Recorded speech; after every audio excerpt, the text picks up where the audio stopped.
19 मई 2024 को ईरान के राष्ट्रपति इब्राहिम रईसी ने अपने देश ईरान की सीमा पर एक दौरा किया, जहां अजरबैजान के राष्ट्रपति भी मौजूद थे। यह एक महत्वपूर्ण दौरा था, जहां वे दोनों एक बांध का अनावरण करने जा रहे थे, जो दोनों देशों की सीमा पर बना है। दोस्तों, अभी ज्यादा वक्त नहीं हुआ जब दोनों देशों में कुछ तनाव की स्थिति बनी हुई थी, क्योंकि अजरबैजान अपने रिश्ते इजराइल के साथ सुधारने पर जोर दे रहा था और ईरान इजराइल को अपना कट्टर शत्रु मानता है। लेकिन इस बांध को लेकर ऐसा लग रहा था कि ईरान और अजरबैजान अपने रिश्तों में सुधार ला रहे हैं, जैसा कि हम इन तस्वीरों में देख सकते हैं। दोस्तों, सारा कार्यक्रम सकुशल समाप्त हो गया और ईरानी राष्ट्रपति अपने हेलीकॉप्टर दस्ते में वापस राजधानी की ओर लौट रहे थे। दोस्तों, यह दस्ता कुल 3 बेल 212 हेलीकॉप्टर का था, जो कुछ इस तरह का दिखाई देता है, जिसे ईरान ने अमेरिका से खरीदा था जब उनके रिश्ते अच्छे हुआ करते थे।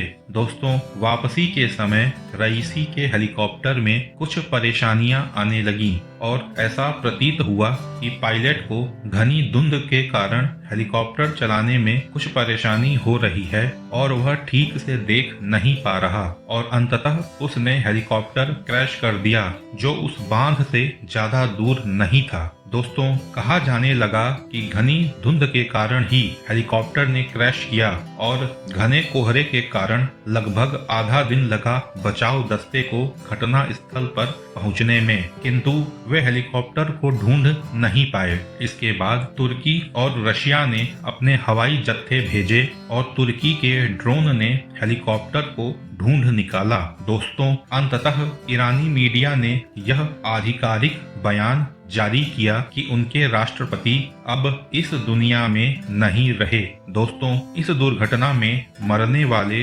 दूसरे सबसे महत्वपूर्ण व्यक्ति थे आमिर अब्दुल्लाहिम, जो ईरान के विदेश मंत्री थे। दोस्तों, आमिर अब्दुल्लाहिम ही वह व्यक्ति थे जो पिछले कुछ समय से ईरान और सऊदी अरेबिया के रिश्तों को सुधारने में लगे हुए थे और इसमें उन्हें काफी सफलता भी मिल रही थी, जिस कारण बहुत से पश्चिमी देश काफी नाराज चल रहे थे। इनमें प्रमुख नाम हैं अमेरिका और इजराइल। 63 वर्षीय राष्ट्रपति, जिन्होंने 2021 में पदभार संभाला था, ईरानी राजनीति में एक प्रमुख रूढ़िवादी व्यक्ति और तेहरान के पूर्व जज थे, जिन्होंने हजारों राजनीतिक विरोधियों को मृत्यु दंड दिया था, जिस कारण उन्हें तेहरान का कसाई भी कहा जाता था। दोस्तों, टेलीविजन पर दिए गए संबोधन में supreme leader Ayatollah Ali Khamenei ने गहरा दुख व्यक्त किया और रईसी को इस्लामिक रिपब्लिक का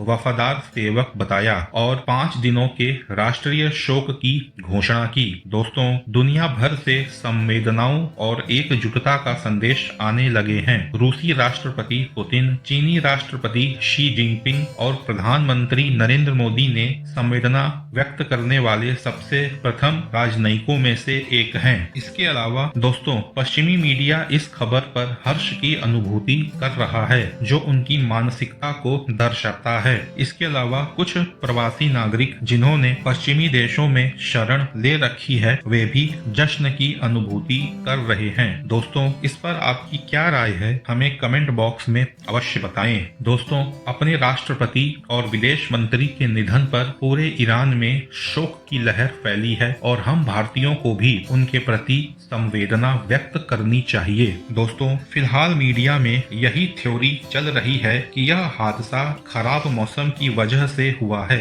हम सब जानते हैं कि कैसे हेलीकॉप्टर और कोहरे का साथ अच्छा नहीं होता। हमने अपने पहले सीडीएस विपिन रावत के हादसे में यह देखा था। दोस्तों, हमें उम्मीद है कि यह पूरा मामला केवल एक खराब मौसम के कारण हुई दुर्घटना का ही हो, क्योंकि यदि यह कुछ और हुआ तो यह विश्व शांति के लिए तनिक भी अच्छा नहीं होगा। दोस्तों, इस घटना की गंभीरता का अनुमान इसी से लगाया जा सकता है कि ईरान के सुप्रीम लीडर खमेनी ने यह संदेश दिया कि यदि इसमें हमारे शत्रुओं की भूमिका हुई तो वे इस दुनिया का नक्शा बदल देंगे। दोस्तों, यह घटना कुछ वैसी ही है जब ऑस्ट्रिया हंगरी के आर्क ड्यूक फर्डिनांड का कत्ल कर दिया गया था, जिस कारण प्रथम विश्व युद्ध की शुरुआत हुई। दोस्तों, यदि यह घटना कुछ और साबित हो गई तो यह तीसरे विश्व युद्ध की शुरुआत कर सकती है। दोस्तों, कुछ मीडिया हाउसेस में यह चर्चा है कि इस दुर्घटना के पीछे अमेरिका और पश्चिमी देशों द्वारा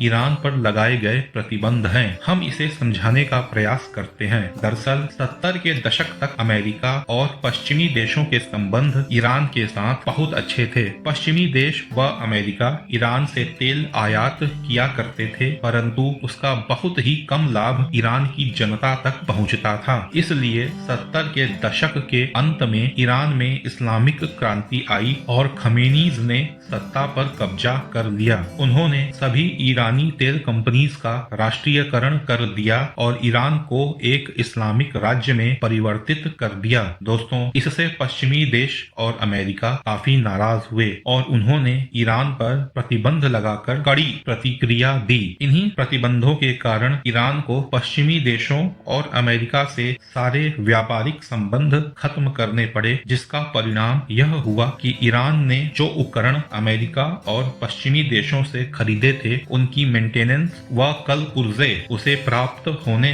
बंद हो गए। दोस्तों, राष्ट्रपति रईसी जिस हेलीकॉप्टर में सवार थे, वह हेलीकॉप्टर 1999 के बाद से बनने बंद हो चुके थे और उनकी हालत भी काफी जर्जर थी। यही कारण है कि ईरान के कुछ शीर्ष नेता अमेरिका को प्रत्यक्ष रूप से दोषी करार दे रहे हैं। दोस्तों, अभी के लिए ईरान के उपराष्ट्रपति मोहम्मद मखबेर को कार्यवाहक राष्ट्रपति घोषित किया गया है। दोस्तों, आज भारत सरकार ने राष्ट्रपति रईसी के निधन पर शोक व्यक्त करने के लिए हमारे राष्ट्रीय ध्वज को आधा झुका के रखने का निर्णय लिया है। ऐसा ही कदम हमारे पड़ोसी पाकिस्तान ने भी उठाया है। दोस्तों, ऐसा बहुत कम देखने को मिलता है जब भारत और पाकिस्तान एक ही देश के लिए एक समान सम्मान प्रकट करें। दोस्तों, आपकी इस पूरे घटनाक्रम पर क्या राय है, हमें कमेंट करके अवश्य बताएं। ऐसे ही मजेदार वीडियोस के लिए चैनल को लाइक करें, सब्सक्राइब करें। धन्यवाद।